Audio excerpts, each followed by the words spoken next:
29th దీక్షా దివాస్ సందర్భంగా preparatory meeting జరిగింది. సన్నాహక సమావేశం. చాలా పెద్ద ఎత్తున ఇతర ప్రాంతాల నుంచి తరలివచ్చారు. ముఠా గోపాల్ గారు ఉన్నారు, ముషీరాబాద్ ఎమ్మెల్యే. మాట్లాడదాం.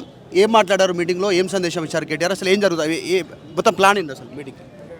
బాయ్ సాబ్, మీటింగ్ ప్లాన్ ఏంటంటే తెలంగాణ రావడానికి మెయిన్ కారణం అన్నాడు మన తెలంగాణ ప్రథమ ముఖ్యమంత్రి వర్యులు గౌరవనీయులు శ్రీ చంద్రశేఖరరావు గారు తెలంగాణ రావాలని చెప్పి అక్కడ పెద్ద ఎత్తున కరీంనగర్కి వెళ్ళి స్టార్ట్ అయ్యి అలుగునూరు దగ్గరకు వచ్చిన తర్వాత అక్కడ దీక్ష దివాస్ అక్కడ కూర్చున్నారు పోలీసు వాళ్ళు. సో ఆ రోజు ఆయనను బలవంతాన పోలీసు వాళ్ళు తీసుకెళ్ళి అరెస్ట్ చేసింది. ఆ రోజు అప్పటికెళ్ళి తెలంగాణ ఉద్యమం ఇంకా చాలా స్పీడప్ అయింది. సో ఆయన 29th నాడు జరగడము ప్లస్ ఇంకో 9th నాడు కూడా అనౌన్స్ చేయడం చెప్పడము అని దీని ద్వారా అది వెలుగులోకి వచ్చింది. కాబట్టి ఆయన పెద్ద ఎత్తున నిరాహార దీక్ష చేసింది కాబట్టి, బలవంతాన్ని అరెస్ట్ చేసింది కాబట్టి ఆయన దీక్షను చెడగొట్టినందుకు దాన్ని గుర్తు చేస్తూ 29th ఆఫ్ ఈ నవంబర్ను దీక్షా దివాస్ కింద ప్రకటించి ఇప్పుడు చూసినా కానీ అది 29 నవంబర్ పెద్ద ఎత్తున చేయడం జరుగుతున్నది.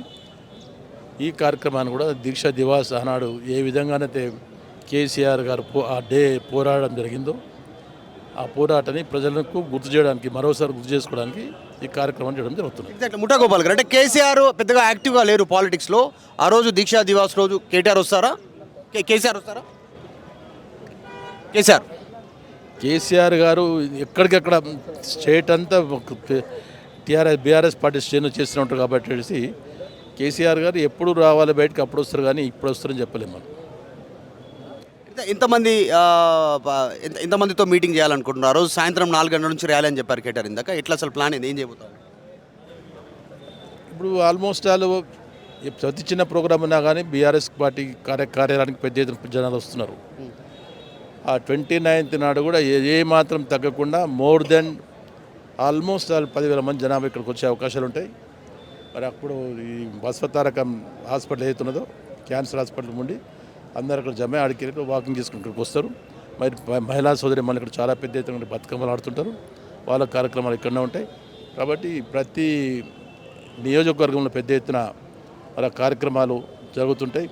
ఆనాడు దీక్షా దివాస్ సందర్భం ఏం జరిగిందో ప్రతి విషయాన్ని కూడా మేము ప్రజలకు చెప్పే ఏర్పాట్లు ప్రతి కాన్స్టిట్యున్సీ వారీగా మరి పార్టీ నాయకులు పెద్ద ఎత్తున చేస్తున్నారు. సంవత్సరం అయితే ఉంది. December 7th 1 year కంప్లీట్ కాబోతా ఉంది కాంగ్రెస్ పాలన. ఇందాక ఒక స్టేట్మెంట్ చేశారు తలసాని గారు, కేటీఆర్ గారు. ఇంకా కూడా బీఆర్ఎస్ అధికారంలో ఉందనేటువంటి జనాలు అనుకుంటున్నారు. ఎందుకంటే బీఆర్ఎస్ నాయకులతోటే పనులు అవుతున్నాయనంటాడు. అఫ్ కోర్స్ మీరు ఎమ్మెల్యే ముషీరాబాద్కి సంబంధించి ఎట్లా ఉంది స్థానికంగా ముషీరాబాద్లో కానీ మిగతా ప్రాంతాల్లో పబ్లిక్ ఏమనుకుంటున్నారు? నిజంగానే అట్లా మీ దగ్గర ప్రస్తావిస్తూ ఉన్నారు? ముషీరాబాద్ ఎక్కడ చూసినా కానీ మా పార్టీ కార్యకర్తలు కానీ నాయకులు కానీ ప్రతి ఒక్కరు ఎప్పుడు చూసినా ప్రజల్లో ఉంటూనే ఉంటారు. ఎలాంటి చిన్న సమస్య వచ్చినా మా వాళ్ళు చేస్తూనే ఉంటారు. కాబట్టి ఏడా చూసినా కానీ అక్కడ పెద్ద ఎత్తున ముషీరాబాద్లో బీఆర్ఎస్ పార్టీ కార్యకర్తలే కనబడతారు. కాబట్టి అక్కడ దానికి వేరే పార్టీ గురించి ఆలోచించిన నాదుడు లేడు అక్కడ. ముఠా గోపాల్ గారు చెప్తున్నారు, ముఠా జయసింహ ఉన్నారు. మీరు నిజంగా గ్రౌండ్లో ఆ సిచ్యువేషన్ కనిపిస్తుందా జయసింహ గారు? తప్పకుండా కనిపిస్తుంది. ఇదే మైక్ని పట్టుకొని మీరు ప్రజలకు పోతే మీకు అర్థమవుతుంది. అన్ని వర్గాల ప్రజలు కూడా ఈరోజు ఈ 11 నెలల కాంగ్రెస్ పాలనతోని విసిగిపోయి ఉన్నారు.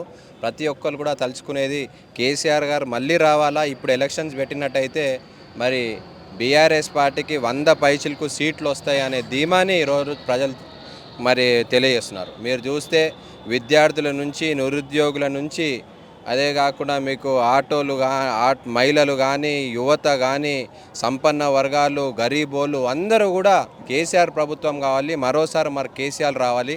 మీరు చూస్తే రైతులకు ఎటువంటి అన్యాయాలు జరుగుతున్నారో మనం చూసాము.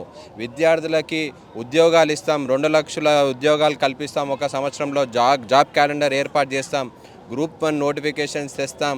ఇలా ఎన్నో విధాలుగా విద్యార్థులను కూడా ఈరోజున్న రేవంత్ రెడ్డి ప్రభుత్వం ఎన్నో మోస హామీలు ఇచ్చి ఈరోజు ప్రభుత్వం చేపట్టిన 11 నెలల్లో మరి చేసింది ఏం లేదు. మహిళలకు కూడా 6 గ్యారంటీలు, 420 హామీలని చెప్పిండ్రు, ఏది అమలు చేసేది లేదు. మరి ఏ విధంగా ఏ నమ్మకంతో వీళ్ళు ఈ సంవత్సరము మరి సంబరాలు చేసుకుంటున్నారో ప్రజలు వాళ్ళకే బుద్ధి తెలుపుతారు. మీరు చూస్తున్నారు, వాళ్ళకి ఏం లేదు. సంవత్సరం ఏర్పాటయ్యాము, ఇన్ని రోజులు 10 సంవత్సరాల్లో మేము అధికారం లేము కాబట్టి అన్నీ దోచుకోవాలా, మా ఇంట్లోకి తీసుకోవాలనే ధీమాతోనే ఈరోజు కాంగ్రెస్ ప్రభుత్వం ఉంది తప్ప ప్రజలకు ఒకటి మంచి చేయాలా, అభివృద్ధి తేవాలా, ఉన్న రాష్ట్రాన్ని మరి ఏ విధంగా అభివృద్ధి కేసీఆర్ గారు చేసినరో ఆయనకు ధీమాగా ఆయనకు పోటీగా మనము పోట్లాడి అభివృద్ధిలో పోట్లాడాలనే ఆలోచన ఏ విధంగా కూడా కాంగ్రెస్ ప్రభుత్వం లేదనే ప్రజలు భావిస్తున్నారని తెలియజేస్తున్నారు. జయసింహ గారు, కేటీఆర్ ఇందాక ఒక వ్యాఖ్య చేశారు, బటెంగేతో కటెంగే. మహారాష్ట్రలో జరిగినటువంటి ఎలక్షన్లో ఇది బాగా వర్కౌట్ అయింది, అక్కడ బీజేపీకి ప్లస్ అయింది అనేటువంటిది. తెలంగాణలో కూడా కులగణన పేరిట రాజకీయ, విద్య, ఆర్థిక కులగణన పేరిట సర్వే జరుగుతూ ఉంది. సో ఇక్కడ కూడా అట్లా ఏమైనా జరుగుతూ ఉందా, లబ్ధి పొందడానికి కాంగ్రెస్ భావిస్తూ ఉందా, ఫ్యూచర్లో మనం కూడా దాన్ని సమర్థిస్తున్నాం అంటూ కేటీఆర్ మాట, దాని గురించి ఏమన్నా?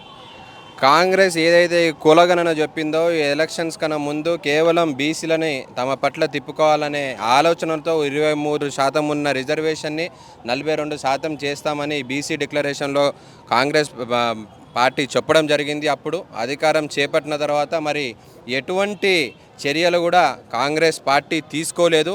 మరి వాళ్ళ ఒక డెడికేటెడ్ కమిషన్ ఏర్పాటు చేయాలి. ఆ కమిషన్ ఏర్పాటు చేయడానికి కూడా సుమారు ఎన్నో నెలలు మరి కాంగ్రెస్ అనేది డిలే చేయడం జరిగింది.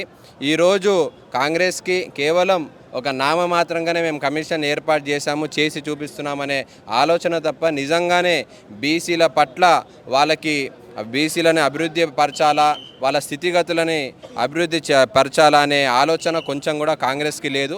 ఎన్నో ఇప్పుడే మేము నిన్ననే మా గౌరవ ఎమ్మెల్సీ గారు కవిత గారు మరి జాగృతి పరంగా ఒక పూలే ఫ్రంట్ని ఏర్పాటు చేసేసి బీసీ కమిషన్ కూడా మరొక డీటెయిల్ రిపోర్ట్ని ఇవ్వడం జరిగింది.